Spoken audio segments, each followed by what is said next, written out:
My position is... What is your name, please? My name is Gregory Manning. I'm a United States Marine. I'm a 20-year honorably discharged veteran of our United States service. My position is this.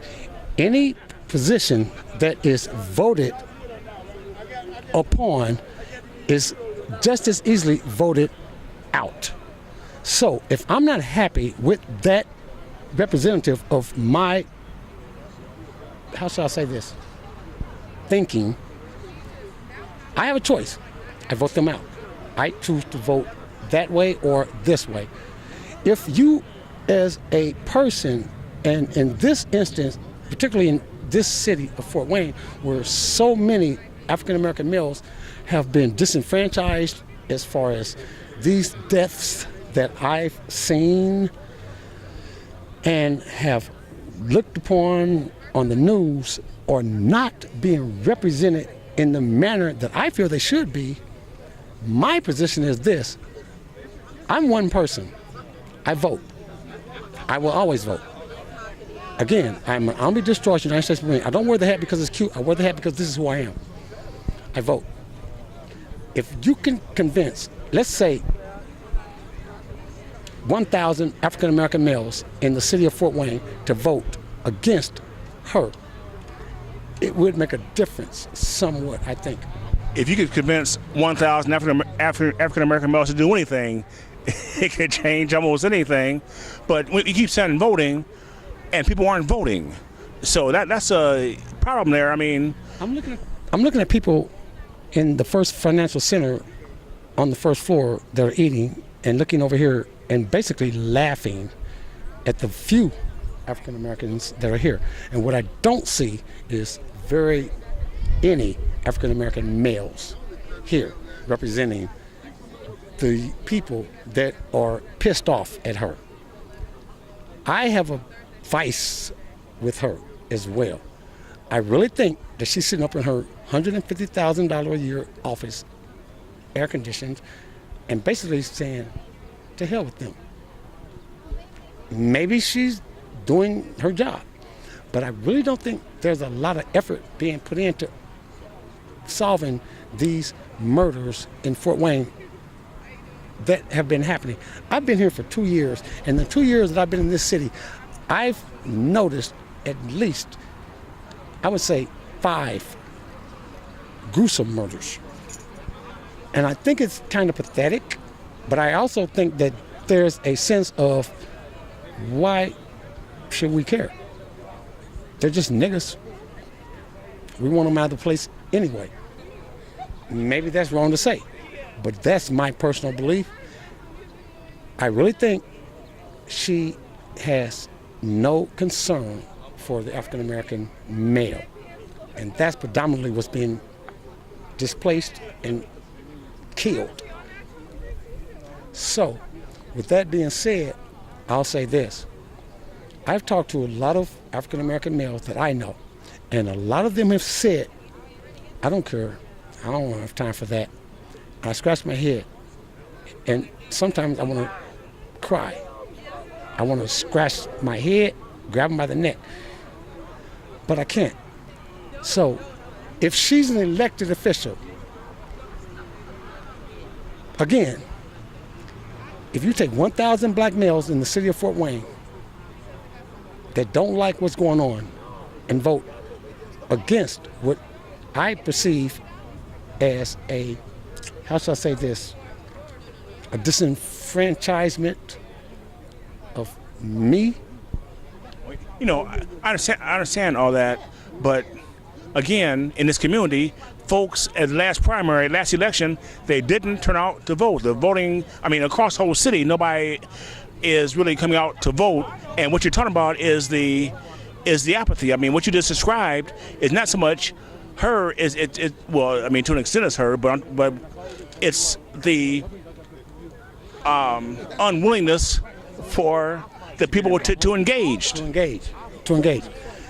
Therein, again, is the problem.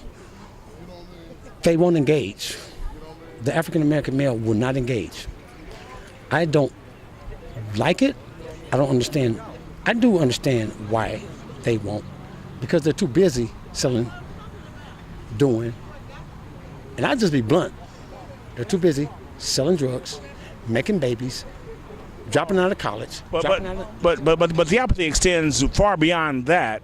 But I mean, can you put any fault, or is any fault to be put on the churches or on the other so-called leaders? No. Because see, it takes, again, I've heard this numerous times throughout my life. It takes a village to raise a child. But once the village does their part and the child becomes a teenager / adult, then the child / adult makes their own mind up, decides to make their own decisions. You can push a donkey to the water, but if the donkey don't want to drink the water, what can you do? The donkey's going to kick back, and he's going to do what he wants to do, and then you back off. What I'm saying, sir, is this. I'm an African-American male, as you can see.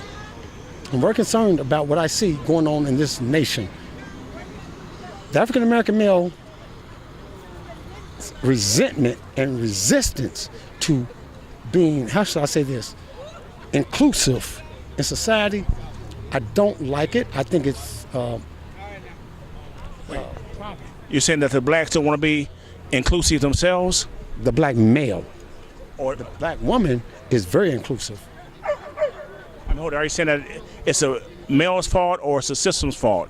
No, I think it's the black male's fault because he chooses to walk the other way because he doesn't want to deal with issues or problems. See, I go to school, okay? I motivated myself to go to school.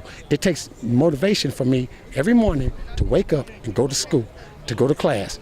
I know what I face, but I also know that it's hard. But I say to myself, go, because it's going to benefit me. If I want to make a change in my life, if I want more money, get something that will give you more money. You can't sit back. I'm not going to sit back and wait. I'm going to go get more money. The way I get more money is go get what I need to get the money. In other words, if I don't like you spitting on my grass, then maybe I should build a fence so you can't spit on my grass. Okay, well, last question here. What bit of advice would you want to give to Jonathan Ray, Carlton Lynch, Larry Gist? What do you want to say to them so that they can tighten the game up and be much more effective? I'm going to keep this real simple. I would say stay engaged in social awareness. Things that matter in your neighborhood, things that matter in your city, things that matter around you. Be you black, be you white, be you Hispanic, get engaged. Make a difference. Do something, say something, be something that people can say, well, he helped, she helped. See, I can say and do anything I choose, but what I do believe, if I say or do something, I can also bring somebody else with me. I can convince somebody else to join the party. Okay. Well, see what happens. Thank you very much. Thank you. My name is Gregory. Eric Hackley. Larry? Eric. Mm-hmm.